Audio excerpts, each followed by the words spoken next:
네, 2부 토론회 계속 이어서 가겠습니다. 네, 2부 토론회에서는 다룰 의제가 3개입니다. 대안과 과제로 제시된 발제가 특별법에 대한 부분 하나 하고요. 그리고 블랙리스트 피해 회복을 위한 사회적 기억에 대한 부분, 그리고 참여와 협치를 위한 문화 예산에 대한 부분, 이렇게 3가지 키워드를 가지고 발제가 진행되도록 하겠습니다. 먼저 특별법부터 먼저 시작할 텐데요. 문화예술계 블랙리스트 진상규명 특별법제적 필요성에 대한 부분을 송경동 시인님이 발제해 주시겠습니다.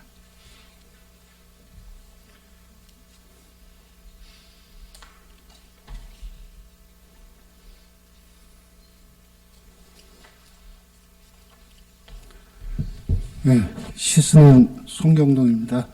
좀 죄송한데요. 제가 김이 지금 계속 서려서 이 안경에 김이 서르게 돼서 좀 죄송한데 마이크를 좀 내리고 진행을 좀 하겠습니다.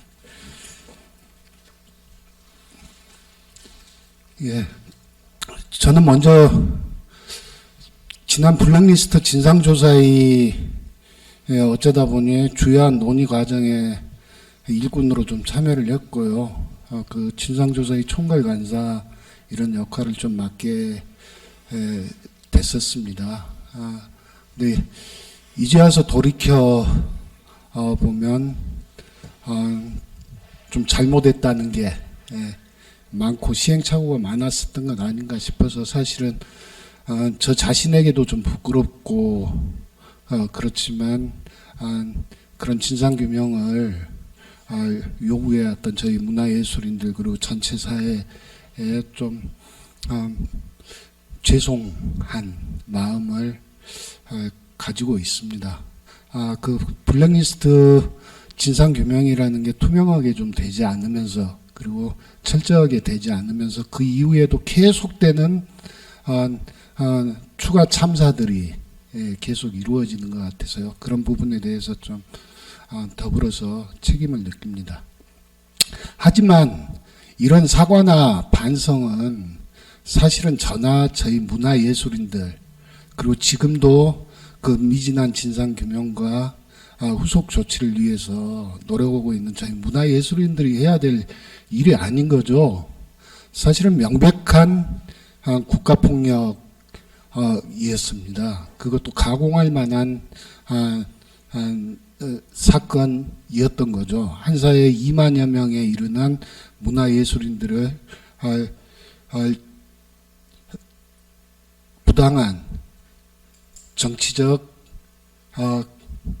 목적을 위해 사찰, 검열했던 희대의 사건입니다. 그거에 대한 사과나 반성은 오히려 촛불항쟁을 통해서 새롭게 들어선 이 정부가 해야 될 일 아닌가. 그리고 이 국회 그리고 문체부 그리고 그 진상규명을 약속했던 대통령이 해야 될 일 아닌가 그런 생각을 가지고 있습니다. 사실 블랙리스트 진상규명 싸움 도 저희 문화예술인들이 먼저 시작했던 거죠. 2016년 9월에 국회에서 그 우혹 정도가 처음 얘기가 됐습니다. 이런 의혹이 있다는 정도였죠. 그 당시에 저희 문화예술계 전체가 블랙리스트 진상규명을 위한 대응 모임을 재빠르게 구성하고 그 진상규명에 나섰습니다. 그 과정에 몇 달 안 돼서 최순실 태블릿 PC로 얘기되는 박근혜 정부의 국정농단 사건이 일어난 거죠. 사실은 저희는 문화예술계 블랙리스트 사건 하나만으로도 당시 박근혜 정부는 그 책임을 지고 퇴진해야 된다. 그럴 정도의 사안이라고 생각을 했습니다. 그렇지만 이제 더 큰 문제들이 밝혀지면서 박근혜 퇴진 운동으로 이제 가게 됐고요. 그 과정에서 저희 문화예술인들은 전에 발지자께서 말씀하시듯이 광화문 광장에 박근혜 퇴진 예술행동 위원회를 구성하고 147일간에 이르는 광장 투쟁에 나서면서 블랙리스트 진상규명과 그리고 국정농단을 한 박근혜 정부 퇴진을 위해서 맨 앞장서서 싸우게 됐습니다. 그 과정을 통해서 어찌됐든 박근혜 정부가 퇴진하고 구속되고 문재인 정부가 들어섰죠. 문재인 정부는 또 그런 상황을 알았기 때문에, 그리고 국정농단 사건에 대한 검찰 수사가 이루어지면서 사실은 블랙리스트 건에 대한 다른 사실들이 조금씩 더 밝혀지게 됐습니다. 그래서 문재인 대통령도 2017년 7월 19일을 대국민 약속에서 대통령에 당선된 바로 직후죠. 국정 목표를 실현할 100대 국정과제 시작은 철저하고 완전한 적폐청산입니다. 국정농단 조사와 최순실 부정축제 재산 환수, 그리고 문화예술계 블랙리스트 규명 등이 목표입니다. 사실은 국정과제의 1호에 해당하는 사건으로 블랙리스트 진상규명을 얘기했습니다. 그것을 위해서 민간협의체를 구성하고 철저한 조사에 나서겠으며 그 후 백서 발간과 재발 방지책 마련 등을 진행하겠다고 했습니다. 그걸 받아서 당시 취임한 도종환 문체부 장관은 대국민 약속에서 다시 좀 더 구체적으로 얘기를 했습니다. 블랙리스트 진상조사위를 중심으로 철저한 진상규명과 재발 방지 대책을 수립하고 문화예술계에 대한 여타 지원책도 마련하겠다고 했죠. 진상조사를 철저하게 해서 책임질 사람을 책임지고 다시 이런 일이 일어나지 않도록 관련 법을 만들고 제도를 개선하겠다고 약속했습니다. 또 헌법의 가치인 표현의 자유를 침해했을 때 처벌할 수 있는 법률, 또한 피해자 구제에 관한 제도 등을 검토해 나가겠다고 했습니다. 이런 약속하에 블랙리스트 진상규명을 위한 활동의 첫 시작이 됐고요. 이것은 사실은 정부와 국가의 약속이었습니다. 그래서 그 약속들이 어떻게 잘 이행되었는지를 확인하는 건 꼭 필요한 일일 것입니다. 하지만 좀 안타까운 게 많은데요.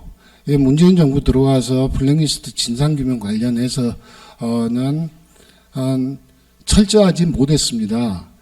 초기에 저희 문화예술계에 제안되었던 진상조사의 성격은 어떤 거였냐면요.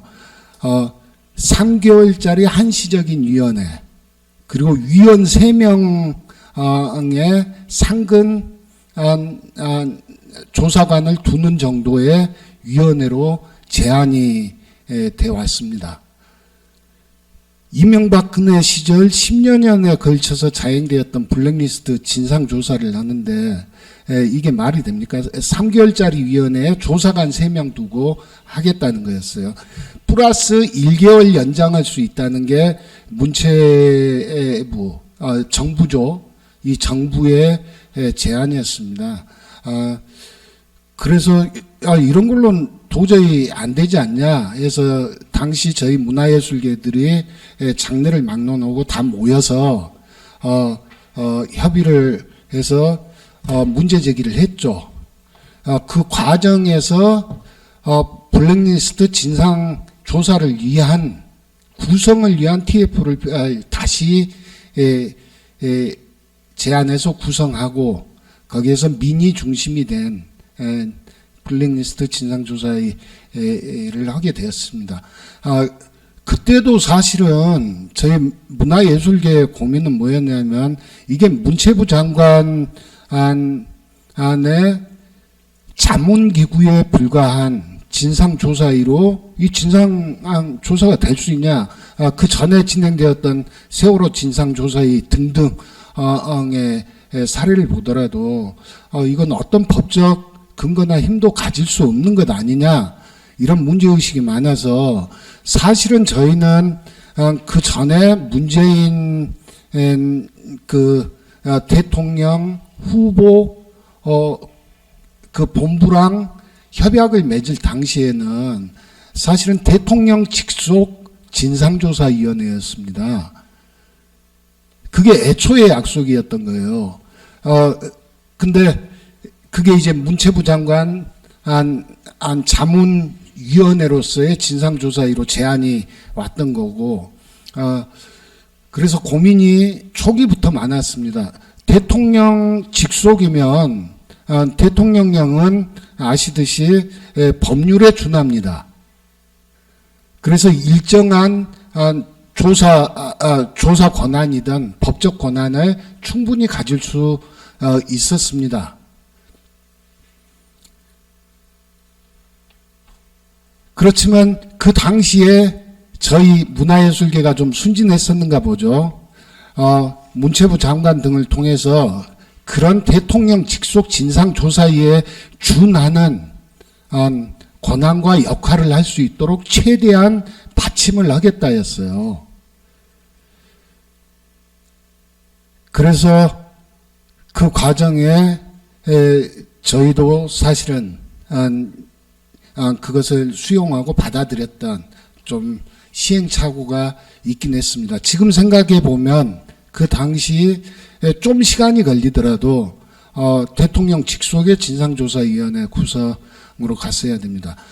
그리고 아시듯이 이건 문화예술계 블랙리스트만 있었던 게 아니거든요. 이명박근혜 시절에 모든 전 부처, 전 부문에 걸쳐서 블랙리스트가 시행이 됐습니다. 전 사회적으로 좌파 척결이 자기들의 목표를 세우고 전체주의적 사고 속에서 움직였기 때문에 저희 문화예술계 블랙리스트 진상조사에 조사를 하면서도 초기에 입수했던 자료에 보면 보건, 의료든 언론계든 교육계든 다 블랙리스트 실행이 됐었다는 자료들이 기초 자료들이 다 와 있습니다.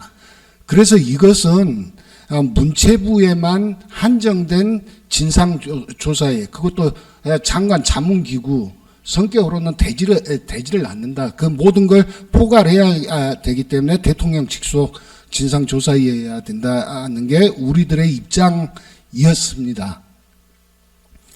그렇지만 순진했던 거죠. 이런 과정이 있었고 그 진상조사위조차도 문체부에서는 3개월짜리 위원회 조사한 3명을 제안하고 왔었습니다. 플러스 1개월 추가. 해서 안 된다고 하면서 이제 어찌됐든 그 과정에서도 엄청난 이런 저항과 내부 문제 제기 등을 통해서 최소한 1년짜리 진상조사위원회 조사관 16명짜리의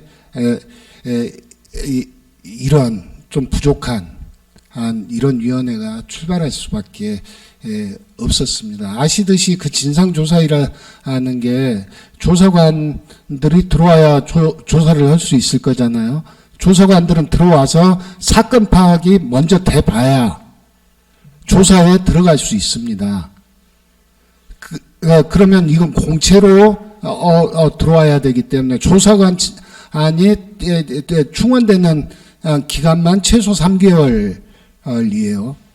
조사관이 들어와서 기본적인 사건에 대한 소양을 쌓고 파악하는데 몇 개월이 걸립니다. 그래서 곁에 하주희 변호사님 계시지만 과거 진행됐던 여러 가지 그 진상조사위원회는 조사위 활동 전에 최소한 한 6개월의 준비 과정을 거칩니다. 그래서 기구 구성을 하고 조사관 등등 최소한 활동을 시작할 수 있는 내부 조건 마련을 하고 조사위가 실제 활동에 들어갑니다. 문화예술계 진상조사위원회는 그런 과정들도 가질 수 없었던 거예요. 그리고 아시듯이 나머지 3개월은 백서 발간이었습니다. 그간 조사했던 거 이제 백서로 묶어내기 위한 작업이 나중 3개월이었던 거예요.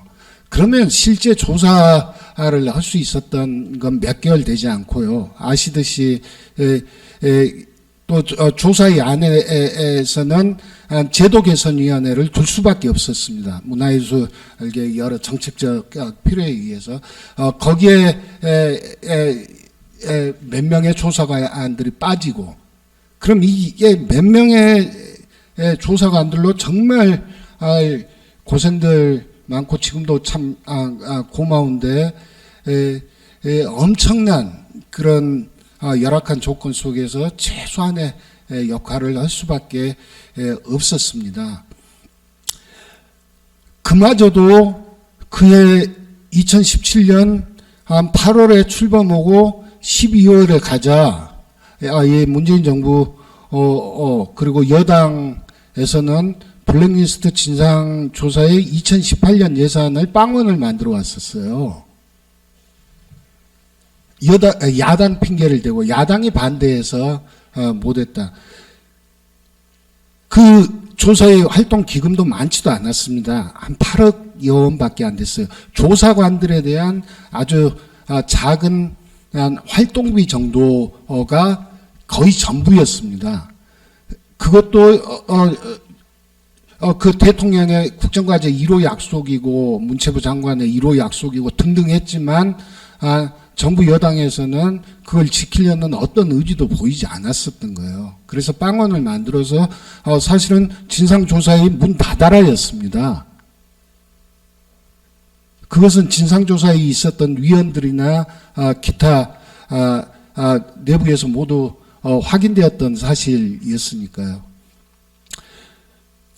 그래서 예산 방어가 안 됐기 때문에 이제 막 조사에 들어가려는 진상조사위를 문 닫아라. 이게 이 정부가 가지고 있는 블랙리스트 진상 규명에 대한 의지 정도였었던 걸로 기억을 합니다. 그 과정에서 또 한 번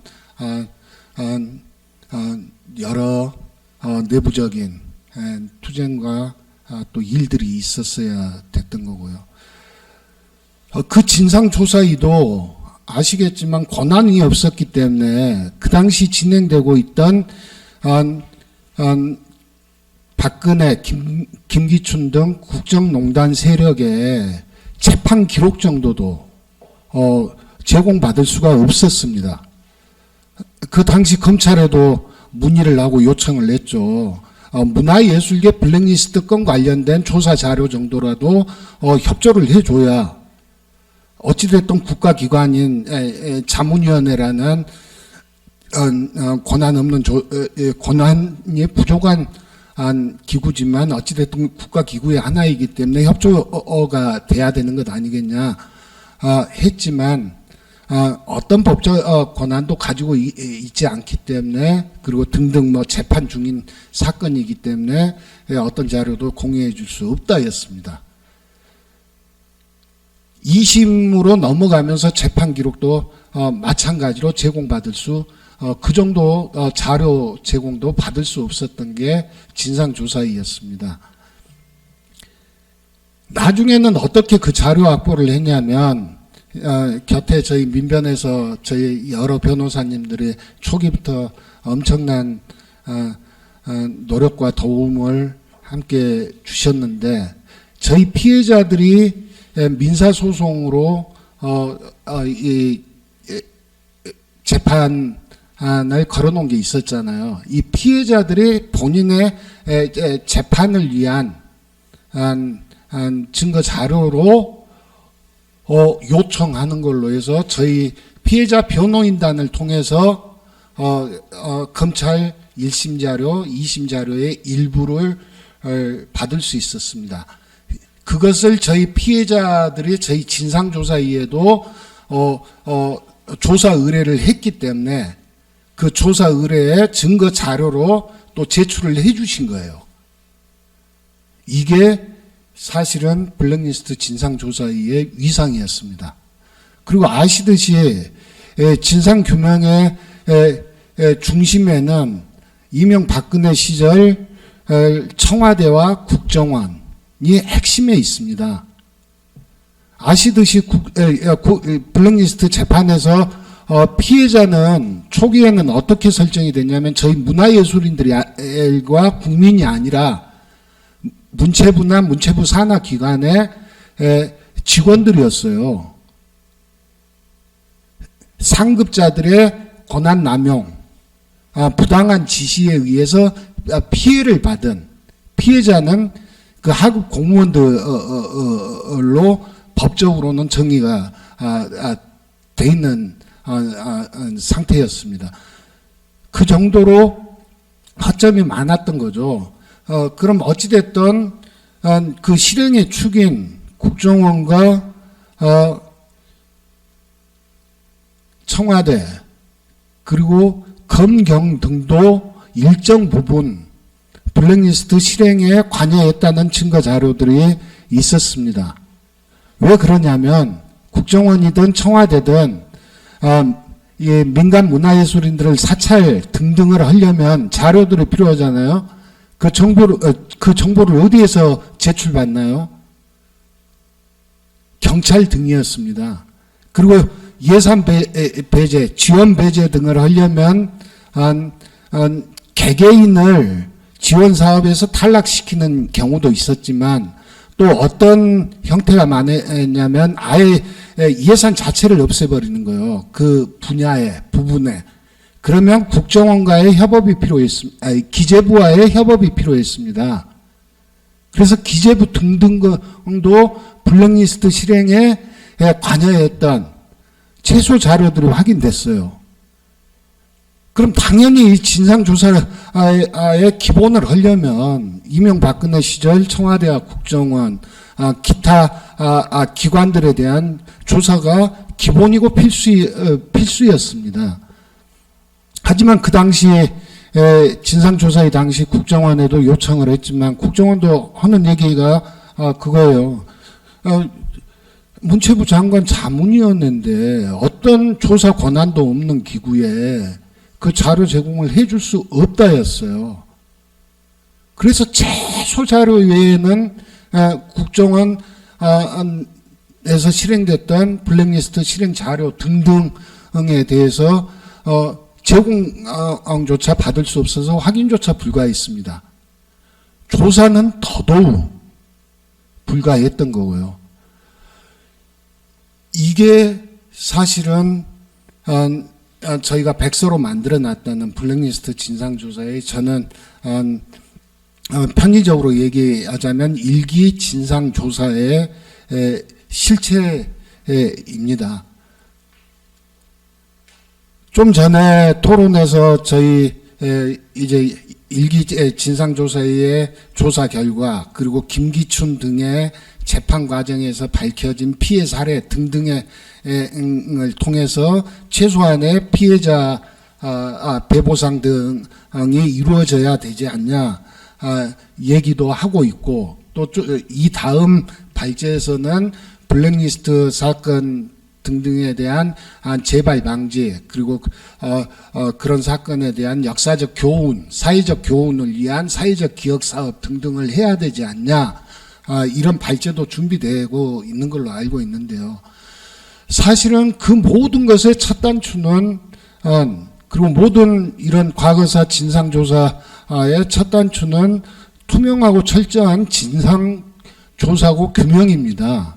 그 사실 확인이 1차적으로 돼야 되는 건 가장 기본이겠죠. 그렇지만 사실은 저희는 그 첫 과제조차에도 제대로 이르러 보지 못한 상황인 것입니다. 그러다 보니 그 후로도 계속해서 블랙리스트 참사라는 건 계속 이어졌던 거죠.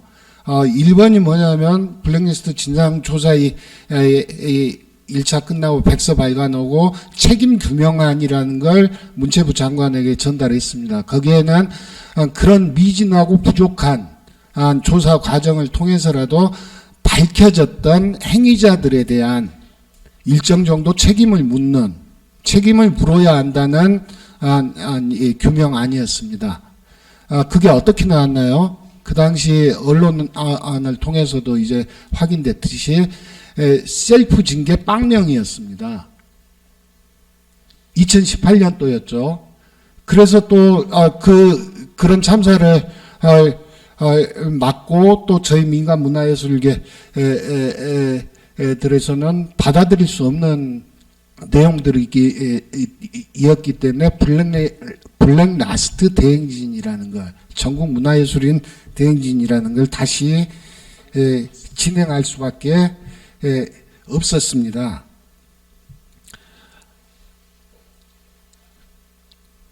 그리고 그 후에도 계속 이어진 거죠.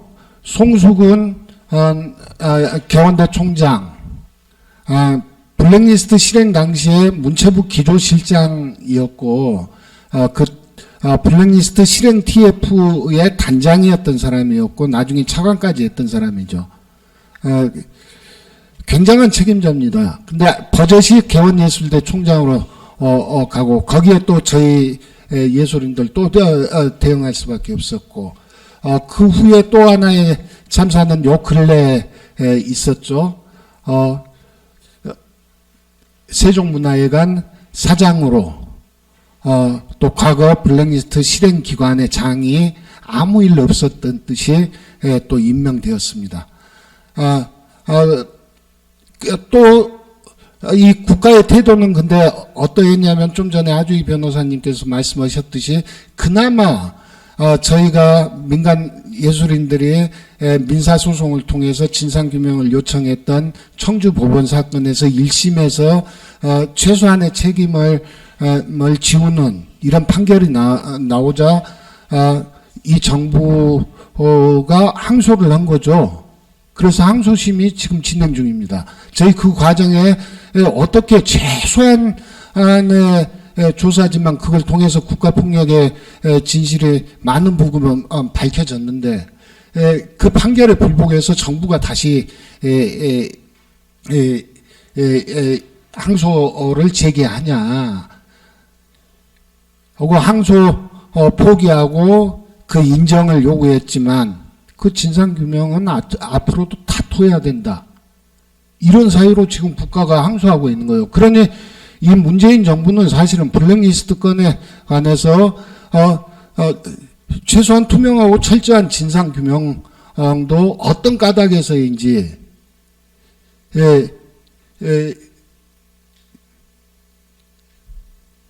방해를 하고 있는 거고 거기에 대한 법원 판결에도 불복해서 항소를 한 상태인 것입니다. 그리고 사회적으로는 이런 참사들이 계속 이어지고 있는 거고요. 그래서 안 되겠다 싶어서 이제 2018년도에 저희가 블랙 라스트를 하면서 민주당 당 대표 면담을 문화예술계가 다시 하게 됐습니다. 2019년이죠. 2019년 11월 7일이었습니다.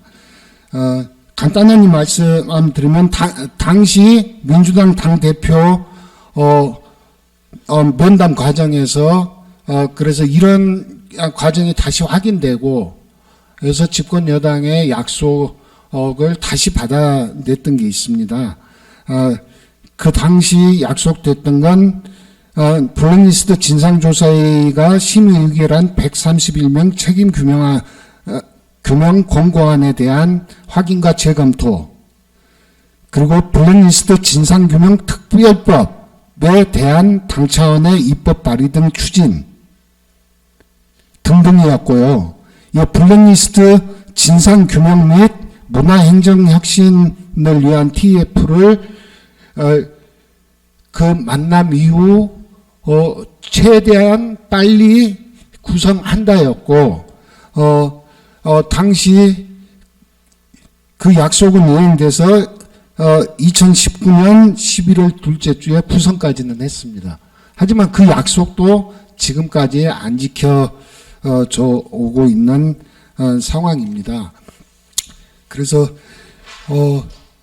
좀 그 전체 과정 등등까지를 말씀드리다 보니까 좀 길어지긴 했는데요. 조금의 더 시간이 지나더라도 앞으로도 계속될 이런 블랙리스트 사건 이후에 여러 참사나 또 일들을 막기 위해서라도, 그리고 지금 제기되고 있는 여러 가지 블랙리스트 관련 후속 조치 등을 위해서라도 특별법 제정 밖에 방법이 없는 것 같다는 의견입니다. 그리고 말씀하셨듯이 국가가 하는 일이기 때문에 이게 분명한 법적 권한과 법적 규정이 있지 않는 한 진상규명을 할 수 있는 주체도 없는 거고, 지금 그런 기구도 없는 거고, 법적 권한도 없는 거고요. 그 진상규명이 투명하고 철저하게 이루어져서 거기에 따른 책임자 처벌 등등이 이루어지지 않았기 때문에 그 후속으로 피해자 배보상이니 그 사회적 역사적 어떤 교훈 마련을 위한 각종 사업이라든지 이런 일들이 계속해서 진행이 안 되고 어려워질 수밖에 없는 그런 상황이라고 보여집니다. 이상 블랙리스트 특별법 관련된 지난 과정과 현재 고민들 발제 마치도록 하겠습니다.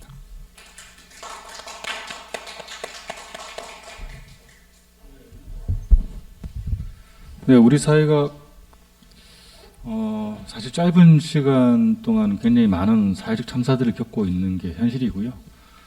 국가폭력으로 인한 개인의 희생, 그리고 인권 침해, 기본권의 박탈에 대한 부분들이 계속 이어지고 있습니다. 근데 이 부분들이 어떻게 사회적으로 성찰될 것인가에 대한 부분에 있어서 사실은 송경동 시인님 말씀하신 것처럼 진상규명이 굉장히 중요한 부분이고요. 과거 블랙리스트 진상조사위원회가 갖고 있던 어떤 굉장히 작은 축소된 어떤 권한과 자료 접근권, 반드시 보완되어야 될 부분이 있고, 그리고 지금 이제 오늘 논의되고 있는 굉장히 중요한 배보상에 대한 부분, 그리고 사회적 기억에 대한 부분, 그리고 국가가 불순한 부정한 의도를 가지고 공권력을 남용해서 문화예술 행정부터 일단 생태계까지, 현장의 생태계까지 다 파괴를 시키는 이런 그런 구조적인 부분들을 바꾸어내기 위한 협치의 구조, 예산부터 조직까지 되겠죠. 이런 부분들까지 다 연관된 부분이라서 사실 진상규명 특별법은 굉장히 중요한 사안인 것 같습니다. 그러니까 이후 지속적으로 논의가 돼야 될 부분으로 보고요. 그 다음 발제 이어가도록 하겠습니다. 그 다음 발제는 블랙리스트 피해 회복을 위한 구술 아카이빙과 사회적 기억이라는 제목으로 대한출판문화협회 정원옥 연구원님께서 발제해 주시겠습니다. 예, 반갑습니다. 정원옥입니다.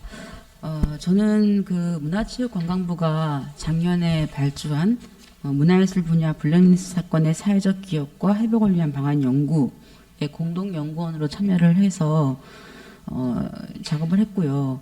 오늘 발표할 내용들은 그 내용의 일부를 좀 수정 보완해서 말씀드릴 건데, 얼마 전에 이제 오창원 선생님께서 그 표현의 자유 관련한 간담회에서 발표한 내용이랑 좀 중복될 수가 있습니다.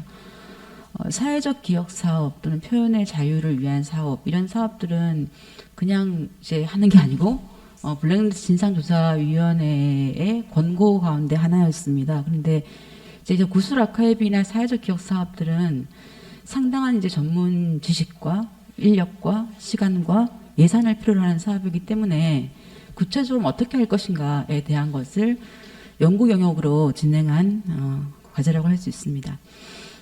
그래서 이제 그 문화예술인 피해 예술인들의 구술 아카이빙을 하기 위해서 저희가 이제 사회적 기억과 관련되어 있는 이걸 다루는 이제 학문적인 이론들을 좀 세 가지 분야에서 살펴보았는데, 크게는 기억사회학, 그리고 두 번째는 구술사 연구, 기록관리학 차원에서 이론적으로 사회적 기억을 어떻게 구성하는지에 대한 내용들을 좀 조사를 했고요. 그래서 사회적 기억이라는 거는, 기억사회학에서 이제 말하는 거는 한 사회의 기억이 아닙니다. 한 사회의 기억이 아니고 한 사회 내에서 어떻게 이 사건을 기억하고 있는가에 대한 거기 때문에, 거기에는 여러 사건들이, 여러 기억들이 서로 갈등하고 혼재하는 기억들의 장이고, 실천을 통해서 계속해서 기억이 재구성되어가는 그런 장이라고 할 수 있습니다.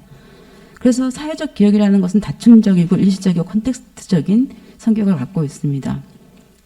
예를 들어서 이제 우리가 블랙리스트 진상조사위원회를 통해 가지고 블랙리스트 사건에 대한 공적 기억을 갖게 되었죠. 하지만 그것이 블랙리스트 사건의 진실 전부라고는 할 수 없기 때문에, 이제 그런 차원에서 그런 공적 기억을 보완하거나 대항하거나 하는 여러 기억들이 다시 형성될 수 있습니다. 이것이 대표적으로 이제 한국에서는 과거 청산 과정에서 이제 그런 대항 기억의 형성 같은 것들을 통해서 그런 대항 기억 형성을 위한 담론적인 실천으로 많이 이어졌고요. 또 하나 이제 구술사 연구라는 것이 있습니다. 이것도 기억으로 쓰는 역사라는 점에서 이제 사회적 기억을 구성하는 하나의 방법론이라고 할 수 있는데요. 한국에서 구술사 연구도 기억사회학과 마찬가지로 역사의 상흔을 치유하는 방법론으로 동원되었다는 특징이 있습니다. 그래서 공간과 치유의 역사로 기능할 수 있다는 점에서 대안적 역사 쓰기라고 불리기도 합니다. 그리고 기록관리 차원에서도 사회적 기억이 화두로 떠오른 지가 꽤 오래됐습니다. 20년이 넘었는데요. 기록관리 차원에서는 이제 사회적 기억을 기억이 실천되는 장 또는 일상생활의 실천 가운데서 형성되는 것으로 보고, 또 사회적 기억은 사회의 구조적인 모순을 이해하고 은폐된 소외 현상을 밝히는 것으로 사회 정의의 실현이라고까지 정의를 하고 있습니다. 그래서 사회적 기억은 제도적인 기록 관리 영역에서 소외되고 망각되는 기억들, 즉 사회 내 소수자의 기록을 통해 남기는 역할을 담당한다라고 이제 해서 기억사회학, 구술사, 기록관리학에서 사회적 기억을 구성하는 이론적인 작업들을 진행하고 있고, 이런 작업들을 저희가 이제 그 블랙리스트 피해 예술인 구술 아카이빙과 사회적 기억을 구성하는 데 이론적 자원으로 활용할 수 있습니다.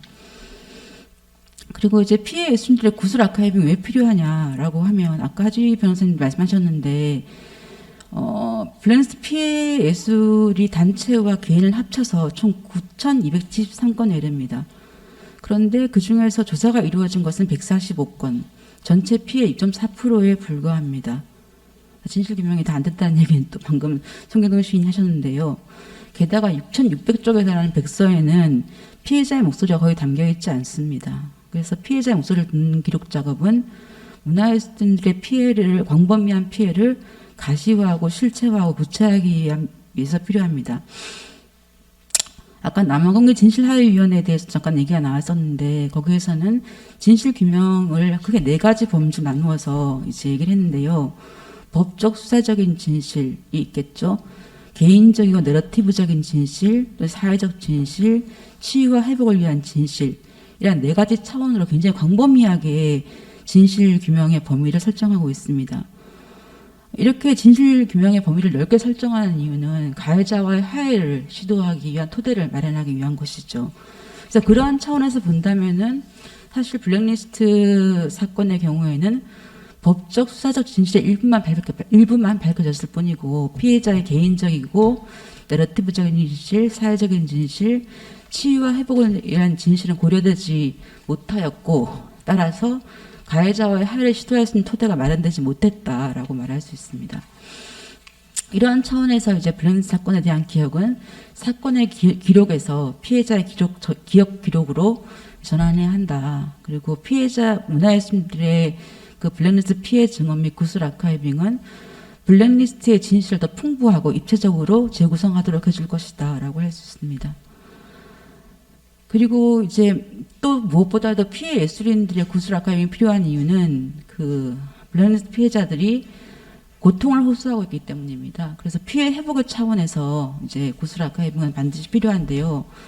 피해 예술인 스스로 말한다는 것은 치유력과 회복 탄력성이라는 측면에서 의미가 있습니다. 무엇보다 피해 기억의 사회적 공유를 통해서 위로의 효과를 거둘 수 있습니다.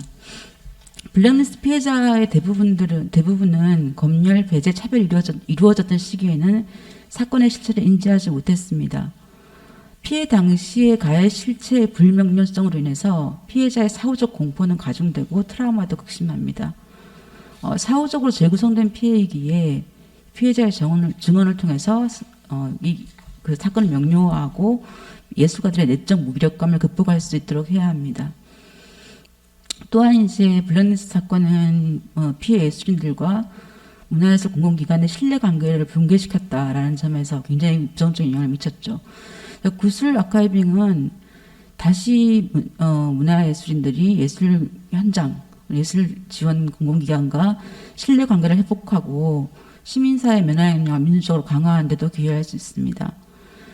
이제 마지막으로 피해 예술인 구술 아카이빙은 그것의 창조적인 활용과 미래세대 전수를 통해서 기억의 새로운 주체를 구성할 수 있습니다. 주로 이제 그 전문 연구자들이나 일반 시민들 그리고 다음 세대가 이제 블랙리스트의 구술 아카이빙을 이용을 할 건데요. 사건의 기록은 피해자에 국한되지 않고 뭐 일반인이나 미래세대에 의한 학술적 작업의 산물, 문화예술 콘텐츠 또는 소셜미디어 공간의 자발적 기술 등으로 시공간의 확장성을 획득하는 운동하는 기억으로 전환될 수 있는 가능성이 있습니다. 다음으로는 블랙리스트 피해의 특징을 좀 살펴보려고 하는데요. 블랙리스트 사건 피해의 가장 큰 특징은 사후적이고 지속적인 피해라는 점입니다. 이제 블랙리스트 계속 얘기했었는데 블랙리스트 사건이 발생했을 당시에는 영문을 잘 모르고 있다가 사후적으로 이제 블랙리스트 사태라는 퍼즐이 맞추어진 이후에야 충격과 분노, 슬픔과 배신감 등의 고통스러운 감정을 한꺼번에 겪어내야 한다는 점에서 블랙리스트 피해는 사후적이라고 할 수 있는데 하지만 모든 블랙리스트 사건이 사후적 피해인 것은 아닙니다. 박근영 창작 산실의 경우처럼 사건의 베일이 벗겨지기까지 상당한 기간 동안 이제 말하지 못하고 지켜봐야 했던 사건들도 있죠. 그런 점에서 피해는 지속적이었다고도 할 수 있습니다. 또 블랙리스트 피해의 또 다른 특징은 물리적인 형태의 가시적인 폭력이 아니라 신뢰관계의 붕괴라는 비가시적인 상흔을 남겼다는 점입니다. 블랙리스트 사건으로 해서 이렇게 문화예술인들이 분노와 슬픔을 느끼는 것은 자신들이 믿고 협력해온 정책 파트너로부터 배신을 당했기 때문이죠. 그리고 또 그 사람들로부터 제대로 된 사과를 받고자 하는 것은 다시 그 예술 지원 기관과의 관계 형성을 해야 되기 때문입니다. 그래서 그런데 현재 이제 그런 신뢰 회복이 이루어지지 못한 상태에서 계속해서 가해자와 피해자가 접촉하고 대면할 수밖에 없는 구조 속에 놓여 있기 때문에 사과를 통한 하해와 신뢰관계 회복이 이루어지지 않는다면 피해 예술인들은 또다시 언제든지 피해자가 될 수 있다라는 피해의식에서 벗어나기가 힘듭니다.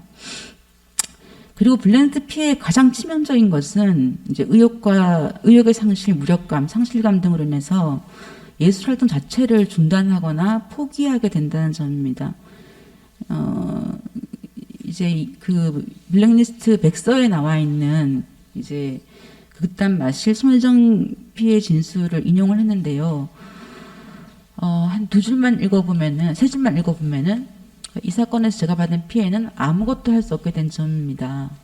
저는 앞으로 무엇을 믿고 컴퓨터 앞에 앉아 자판을 두드려가며 지원서를 쓸 것인가 라는 거죠. 어디에도 호소할 곳이 없다는 것이 막막하고 슬펐습니다. 라고 이제 쓰고 있습니다. 네, 그리고 또 이제 블랙리스트 피해의 또 다른 특징은 개인의 고통과 집단의 고통이 혼재되어 있다. 개인이 그냥 혼자 겪은 경우가 아니고 단체나 업체 등 특정 집단을 대상으로 블랙리스트가 실행된 경우에 피해의 양상은 훨씬 다층적이고 복잡합니다. 그리고 그것이 2차 가해, 3차 가해 계속 이어지고 있는 특징을 보여주고 있습니다. 마지막으로 블랙리스트 피해는 현재 진행형이라는 점입니다. 블랙리스트 피해는 사건 자체로 인한 피해도 있지만 사건의 해결이 지연되고 망각되는 과정에서 겪게 되는 사건 이후의 피해, 고통을 나누어 볼 수 있습니다. 사실은 1차 피해보다 1차 피해 못지않게 2차 피해가 심리적 고통을 가중시키고 있다는 점에서 피해 예술인들이 현재 어떤 고통을 겪고 있냐, 과거에 어떤 고통을 겪었나가 아니라 현재 어떤 고통을 겪고 있나, 현재에 주목할 필요가 있습니다. 지난 시간에 그 김종곤 선생님께서 그 블랙리스트 피해 예술인들 트라우마에 대해서 저희가 이 연구에서 구술 수집한 내용 가지고 분석을 했는데, 아마 지난번에 2차 토론회 보신 분들은 뭐 다 아시겠지만, 이제 굉장히 저는 그 내용을 한 번 더 이렇게 다시 인용을 해서 적어 봤는데요. 그러니까 국가폭력 피해자의 트라우마에 접근하는 새로운 방식, 그러니까 인권적 관점에서 접근을 하면서 이제 집단 트라우마 연구 방법론을 제시를 하면서 이제 저희 그 블랙리스트 피해 이렇게 피해 그 사회적 기억 연구에 수록되어 있는 피해 예술인들의 구술 인터뷰 6건을 분석을 했습니다. 시간이 많이 없는 관계로 이제 시민 정치적인 권리 평등의 차원에서 어떤 피해를 입었나, 그리고 인권 침해 피해자의 권리 차원에서 어떤 피해를 입었나, 그리고 경제, 사회, 문화적 권리 차원에서 어떤 피해를 입었나, 그리고 거기서 어떤 트라우마 양상을 보이나라는 것을 분석을 했는데, 혹시 관심 있으신 분은 지난해 유튜브를 좀 참조하시거나 이후에 또 다시 이게 책으로 묶여서 나올 때 보시면 좋겠습니다. 그리고 이제 사회적 기록 작업의 대상 선정 및 범위가 상당히 어려운 문제였는데요. 왜냐하면 이 사건의 피해자는 굉장히 많은데 진상조사위원회가 조사한 사건은 145건을 조사했고, 그중에서 완료된 사건은 139건이고, 또 그걸 다시 사건 병합을 해서 총 115건의 진상조사 결과 보고서가 작성이 되었는데, 그럼 그것이 전부인가? 라고 또 물어볼 수 있겠죠. 이 115건 중에서 85건이 신청 사건이고 30건은 직권 사건이었습니다. 이제 이런 식의 이제 그 조사 결과 보고서가 있고, 거기에 근거해서 구술 아카이빙을 한다고 했을 때 어떤 사람들을 우선적인 그 구술 대상자로 선정할 것인가 라는 문제가 고민이었는데요. 간단하게 말씀드리면은 아까 말씀드렸던 신청 사건을 우선 선정하자. 왜냐하면은 피해자들이 적극적으로 의혹을 제기하고 진실규명을 요청했던 사건들이기 때문에 이제 그 피해자들이 말하고 싶은 것들이 있을 것이다 라는 점에서 그렇게 설정을 했고요. 또 희망자를 우선 선정하자라고 했고, 그리고 마지막으로는 집단 피해, 현재 진행형의 피해 경험을 듣자라고 했는데, 그러니까 하나의 사건인데 피해자는 수십 명에 달하는 경우가 있습니다. 이럴 때 어떻게 이들의 목소리를 재구성할 것인가라는 것들이 굉장히 복잡하고 어려운 문제죠. 이런 것들을 하기 위해서는 상당히 많은 준비가 필요한데요. 그래서 대략 이 100선을 기반으로 했을 때는 100개 내외의 사건에 한 300에서 500명 정도의 구술 대상자를 선정할 수 있을 것이다 라고 예상을 했고요. 뒤에 김상철 선생님을 위해서 빨리 마무리하겠습니다. 예. 구술 아카이빙 추진 과정은 간단하게 말하면은 블랙리스트 사회적 기억을 위한 구술 프로젝트단을 구성을 해서 운영을 하되, 여기에는 사실은 전문적인 인력이 많이 붙어야 되는데 그만큼의 그 구술 인터뷰 전문가를 구할 수가 있을까라는 생각이 들어서 어떤 측면에서는 동료 구술 인터뷰를 수행하는 것이 가장 현실적인 방안이 될 수 있겠다라는 제안을 드리고요. 한 5년 정도로 이 사업의 실행을 좀 구성을 해봤는데 여기서는 말씀드리지 않겠습니다. 다만 이 사회적 기억 사업이 단순히 구술 아카이빙 사업으로 끝나는 것이 아니다라는 게 굉장히 중요합니다. 당연히 이건 하는 거고요. 블랙리스트 사회적 기억 및 회복을 위한 중장기 과제 한 10가지 정도, 10몇 가지가 있는데 그것만 기록 차원에서 말씀드리고 마무리하겠습니다. 첫 번째, 피해 예술인 사회적 기억 및 기록 사업을 위한 조직 및 재원 마련. 둘째, 피해 예술인 심리치료 상담. 셋째, 피해 예술단체 및 예술인 개개인에 대한 국가기구의 공식적인 사과. 넷째, 사회적 기록 확산을 위한 디지털 아카이빙 사업. 다섯째, 문화예술 공공기관 공무원 및 직원에 대한 블랙리스트 재발 방지 의무 교육. 그리고 여섯째, 표현의 자유 예술작품 공모 및 실천 프로젝트 지원 사업. 일곱째, 표현의 자유 예술 주간 행사. 여덟째, 표현의 자유와 블랙리스트 재발 방지를 위한 포럼 및 매체 간행. 아홉 번째, 예술권리보장위원회의 상설기구화 및 사업기금 조성, 10번째 표현의 자유 예술공원 조성, 11번째 블랙리스트 피해자에 대한 생애추적 조사 지원 연구. 예, 이상입니다.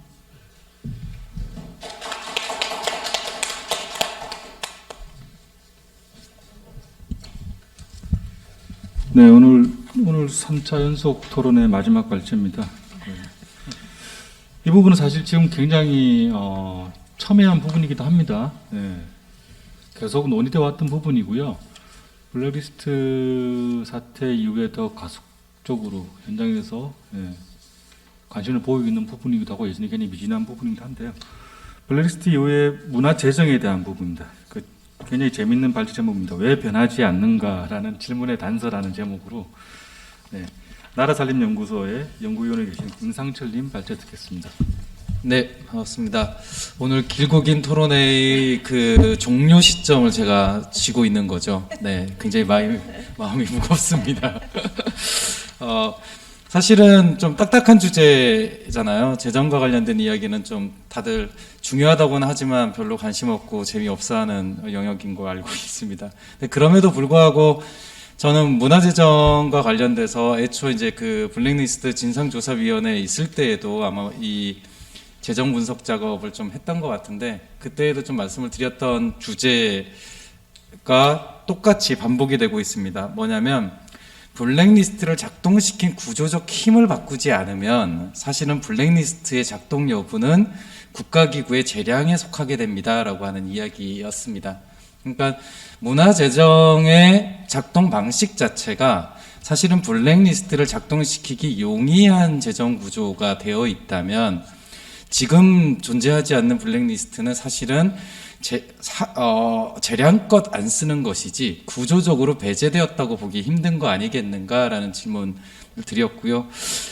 그런 면에서 사실 이 발제문에 대한 답은 이미 나와 있습니다. 그러니까 안 바뀐 거죠. 그리고 그 안 바뀐 부분에 대한 해명을 좀 하는 것이 이번 발제의 좀 과제가 됐습니다. 그러니까 다 문제라고 생각하는 것들이 왜 안 바뀌고 있지라고 하면 거기서의 핵심은 안 바뀔 만한 이유가 있는 겁니다. 그러면 이 안 바뀔 만한 이유라고 하는 것이 도대체 뭐냐라고 하는 것을 이제 찾아보는 게 이제 저의 과제가 됐습니다. 앞부분에 좀 길게 써놨던 것은 사실은 그 부분을 이 영상을 혹은 이후에라도 문화재정을 좀 관심 있게 보실 예술인 분들을 위해서 좀 써놓은 건데요.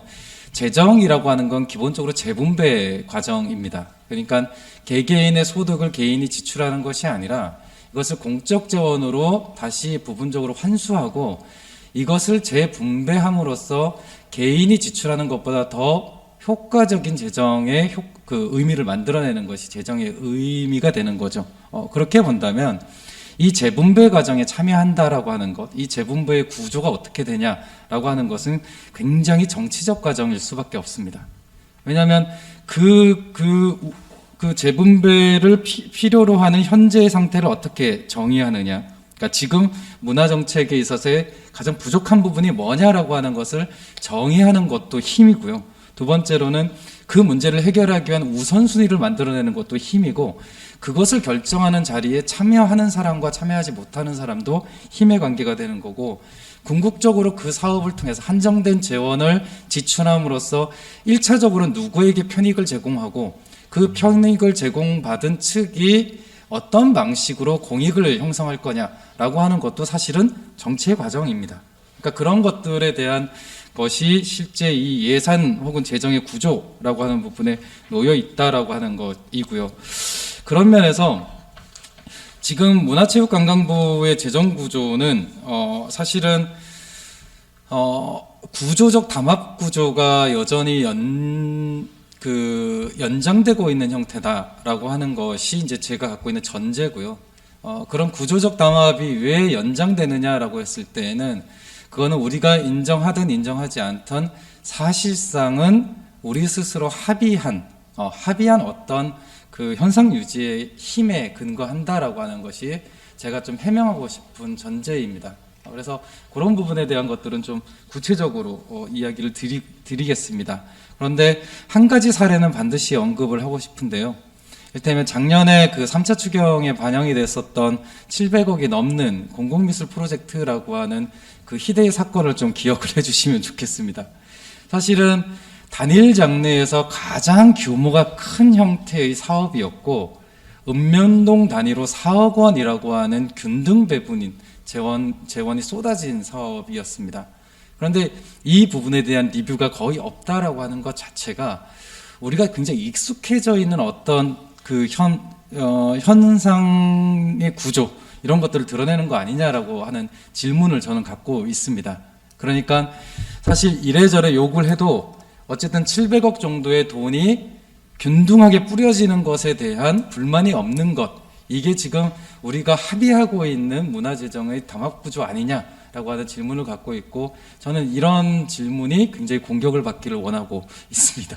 아니다. 이거는 우리도 여전히 불만이 많고 이건 말도 안 되는 거라고 생각한다.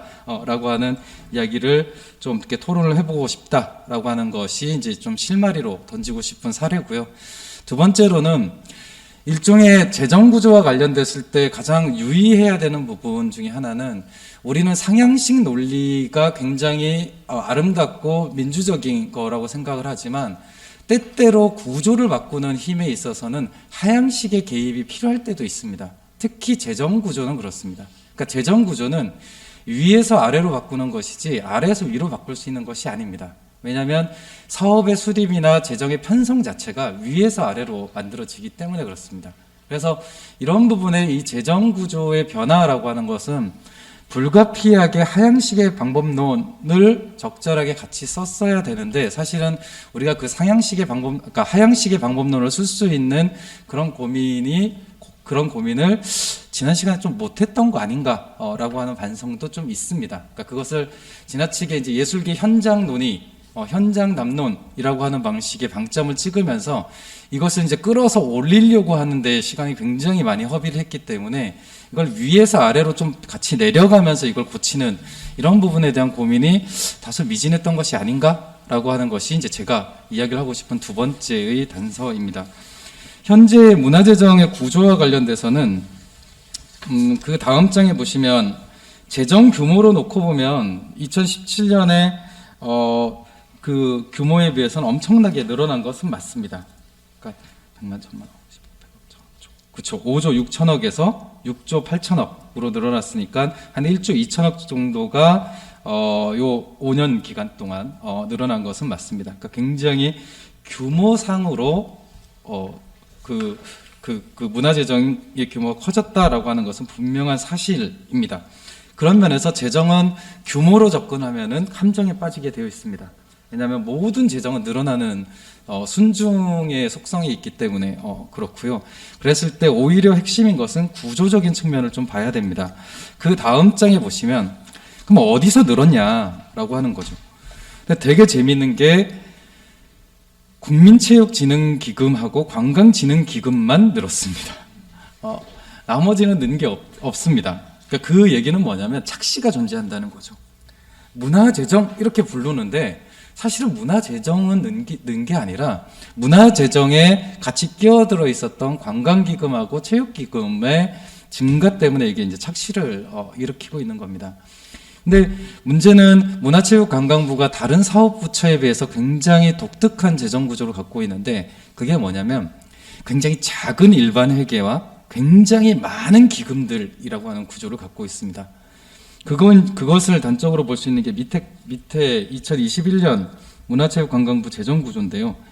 일반 회계 항목에서 보면 세입은 611억, 세출은 2조 8천억. 세입이 600억밖에 안 되는데 어떻게 세출을 2조 8천억이나 할 수 있지? 이게 어떤 거냐면 문체부가 관리하고 있는 기금을 가지고 전출 전입하면서 하는 겁니다. 그러니까 일반 회계 611억은 우리가 그렇게 욕을 하는 기재부에서 전체 국가재정을 할당하는 방식에서 들어오는 돈이고, 세출해서 2조 8천억이라고 하는 것은 문체부가 이미 가지고 있는 기금 회계를 작동시키면서 이 기금에서 뺐다가 일로 옮기고 저 기금에서 뺐다가 일로 옮기고 하는 과정에서 나오는 겁니다. 그러면 문화체육관광부 입장에서는 사실은 기재부의 눈치를 사실은 볼 필요가 없는 자체 재원이 굉장히 많다라고 하는 겁니다. 근데 그 자체 재원이 어떻게 돼 있냐? 주요 사업 부분으로 다 칸막이가 쳐져 있는 거죠. 관광 쪽 이만큼, 영화 쪽 이만큼, 체육 쪽 이만큼, 문화예술 쪽 이만큼 해서 각각 칸막이들이 쳐져 있고, 마치 자녀들 그 적금 통장에서 이렇게 입출금을 막 하면서 이 관리하는 것과 비슷한 느낌이라고 보시면 됩니다. 그러니까 이제 그런 방식이기 때문에 사실은 문체부의 재정을 가지고 기재부를 욕하는 것은 사실 저는 정답은 아니라고 생각하는 편입니다. 왜냐하면 문체부는 이미 자신이 관리하는 기금의 굉장히 상당한 규모들을 이미 갖고 있는 형태이고요. 물론 그것에 대한 지침을 기재부가 만들기는 하나 그래도 그것을 돌파할 정도 못할 정도는 아닙니다. 왜냐하면 주무부처의 장관이 가지고 있는 힘이라는 게 존재하거든요. 그리고 아시겠지만 기금마다 또 장관이 또 재량껏 쓸 수 있는 포션이 또 있어요. 그러니까 이런 걸로 봤을 때는 다른 부처에 비해서 문화체육관광부의 경우에는 중앙정부에 의해서, 그러니까 즉 그 국가적으로 재분배되는 어떤 재정의 분배 구조에 깊이 들어가 있지 않는 자체 재원을 바탕으로 굉장히 좀 독립적이거나 혹은 분절적으로 있는 재정 구조에 위치해 있다라고 하는 것이 굉장히 독특한 특징이라고 하겠습니다. 그럼 이제 여기서 중요한 건 그건 거죠. 그럼 문체부 안에서 이걸 누가 분배하냐가 이제 관건이 되는 겁니다. 사실 숙제는 여기에 있습니다. 그러니까 기획재정부를 통해서 문화예산을 늘리고 우리가 필요로 하는 사업들을 좀 반영시키고 이런 것도 중요하지만 결국 문체부 내에서 이런 것들을 어떻게 재분배하냐라고 하는 것이 훨씬 더 중요한 부분입니다. 그렇게 보면 지금 말씀드리는 이런 내용이 그간의 진단 과정에서 없었던 것은 아닙니다. 제가 인용하고 있는 2018년에 그 문화관광연구원에서 했던 문화 분야 재정 구조 개선 및 신규 과제 발굴이라고 하는 정책 용역에서도 이런 구조가 진단이 된 바가 있고요. 그리고 그 이전에 2013년, 14년 이렇게 줄줄이 문화 재정 구조를 바꾸는 것과 관련된 연구가 진행이 된 바가 있습니다. 그러니까 문제를 모르는 것이 아니라 매번 같은 문제가 지적되는데도 불구하고 이 구조가 안 바뀌고 있는 거죠. 그럼 이제 여기에 이제 핵심적인 질문이 나오게 됩니다. 그게 저는 이 보조금 중심 구조가 갖고 있는 어떤 구조적 특징이라고 생각을 하는데요. 그 다음 장에 보시면 재미있는 그림이 두 개가 있습니다. 문화체육관광부의 세출 예산 중에서 이전 지출 비중을 보여주는 그래프하고 그리고 그것과는 다른 보조 사업 비율을 보여주는 그래프 이 두 가지를 그려놨는데요. 이전 지출이 50%가 넘습니다. 근데 이 이전 지출이라고 하는 것은 문체부가 직접 사업을 하지 않는 비용입니다. 물론 여기에 인건비니 뭐 자산 취득이니 이런 자본 형성에 따르는 지출을 또 빼버리면 실제로 한국의 문화체육관광부는 직접 사업을 하는 부처가 아닙니다. 그러니까 수많은 산하기관들이나 내진 지방자치단체들이나 혹은 개별 예술인들을 직렬해서 이를 대행시키는 한국 최대의 예술인을 대상으로 하는 파출소, 아까 그 인력 파견소 같은 느낌이 사실은 문체부라고 할 수 있습니다. 그러니까 문체부는 모든 사업부서가 직접 사업하는 데가 아닙니다. 이게 가장 중요한 겁니다. 그럼 이제 직접 사업을 하지 않기 때문에 어떻게 되냐면 수많은 자영업자들을 필요로 합니다. 그렇죠? 그러니까 프랜차이즈 회사인데 프랜차이즈 회사가 크려면 소위 대리점주들이 되게 많아야 되잖아요. 한국의 예술인들이 이제 일종의 대리점주들인 거죠. 다 자영업자인 대리점주로 되어 있습니다. 그러면 본사하고 다 직렬화되어 있는 구조인 거예요. 이것을 단적으로 보여주는 게 보조사업 구조입니다. 실제로 그 다음 장 하단에 보시면은요. 이게 이제 이 나라 도움에서 실제로 이 보조금 사업을 이용하는 사람들에게 제공하고 있는 매뉴얼에 나온 그림입니다. 중앙부처가 있고 그 밑에 보조사업자가 있고 그 밑에 간접보조사업자 1이 있고 그 밑에 간접보조사업자 2가 있고 이런 하청의 하청 구조들을 볼 수 있습니다. 이게 실제로 우리 예술인들이 이 나라 도움에 시스템에 접속하게 되는 순간부터 겪게 되는 지위가 됩니다. 그러니까 이게 이제 어떤 역설이 되냐면 한국의 문화예술 재정은 문화예술인들을 위한 거라고 출발을 하지만 역설적으로 한국의 문화예술인들을 보조사업자로 만들므로써 정책의 대상에서 정책의 전달 수단으로 바꿔놓는 겁니다. 그러니까 이게 되게 기묘한 변화들이 이 보조사업 구조에서 만들어지는 겁니다. 사실 이 부분을 좀 벗어나기 위해서는 사실 이 관행화되어 있는 보조사업 구조에서 좀 떨어져 나갈 필요가 있습니다. 그런데 앞서 이야기했던 공공미술 프로젝트의 사례를 떠올려 보시면 이 구조에서 벗어나는 게 얼마나 힘든 건지에 대한 것을 이해할 수 있습니다. 이미 굉장히 많은 곳에서 이 재정의 분배 방식이 너무 익숙해져 있습니다. 그러니까 관행적으로 우리 장르에 얼만큼의 예산을 꽂아달라고 하는 방식에 소위 장르별로 문화재정에 직렬하는 방식의 자원배분 구조에 너무 익숙합니다. 그리고 그 방법에서 대부분의 사업이 보조사업으로 내려오고 현장에 있는 예술인들은 지금 뭐 다른 이야기들을 할 때, 이를테면 권리보장법이나 이런 걸 얘기를 할 때에는 주체로서 존재하지만 예술 지원 정책 하로 들어가게 되면 보조사업자로서 사실은 전달체계로서 들어가 버리게 되는 거죠. 그러니까 굉장히 이중적인 주체로서 지금 현재 예술인들이 있다는 겁니다. 그러니까 왜 불안전하냐? 당연히 불안전한 주체가 있기 때문에 그렇습니다.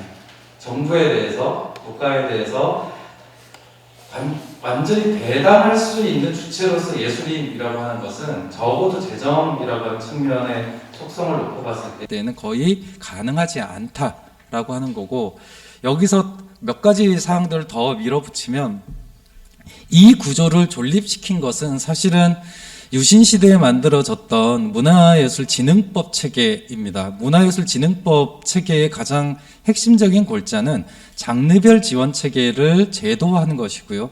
그 당시 장르별 지원 체계를 제도화했을 때 참조가 됐던 것은 전쟁 이후에 만들어진 예총이라고 하는 그룹의 지부 형태들을 참조한 겁니다. 그러니까 우리는 역사적으로 그걸 알고 있습니다. 그리고 문해진흥법 개정 상황에서 주요한 개정 내용들은 장르가 추가되는 방식으로 됐습니다. 만화 들어가고 뭐 들어가고 이러면서 최초에 있었던 6개, 7개 정도의 장르가 지금 한 10몇 개 되는 장르로 사실은 장르가 추가되는 방식으로 진행이 되어 왔고, 이 정부 내에서도 개별 장르별 지능 체계를 고도화하는 방식으로 법제도가 발전을 해왔죠. 이를테면 미술 쪽에 지능기구 하나 만들어지면 문학 쪽에 하나 만들어져야 되고 또 어디 쪽에 하나 만들어져야 돼서 각 장르별로 똑같은 형태의 전달 체계를 그대로 이식시키는 방식에 너무 익숙해져 있는 겁니다.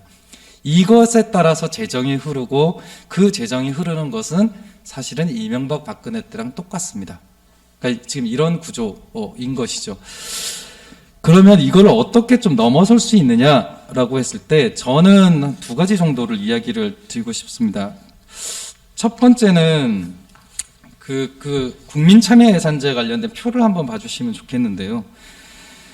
어쨌든 정부에서 3년째 국민참여예산제라고 하는 제도를 운영하고 있습니다. 그리고 그걸 통해서 국민들이, 일반 국민들, 뭐 예술인들 뿐만이 아니라 일반 국민들이 문화체육관광부와 관련된 사업들을 제안을 하고 그 사업에 소위 이제 예산을 태우는 어떤 실험들을 하고 있는데, 문화체육관광부의 적격률이 4.4%에 불과합니다. 그러니까 2021년 기준으로 놓고 보면 문체부에 해당되는 68개의 사업이 제안되는데 이 중에 65개가 부처 검토 과정에서 부적격해갖고 날려버리는 겁니다. 그럼 한 3개 정도가 남게 되는 거죠.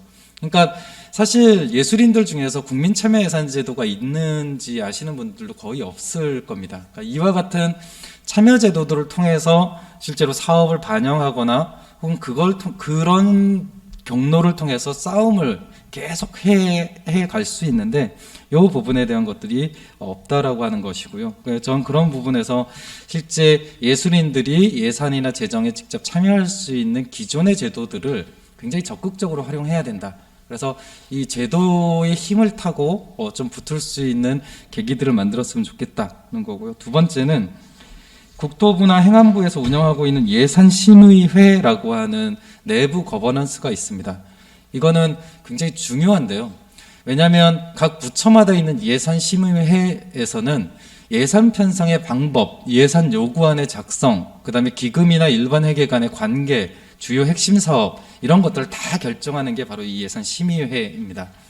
국토부나 행안부는 예산심의회 외에 자문위원회를 설치할 수 있도록 하는 근거를 가지고 20명 정도의 외부 인사들이 자문을 할 수 있게 합니다.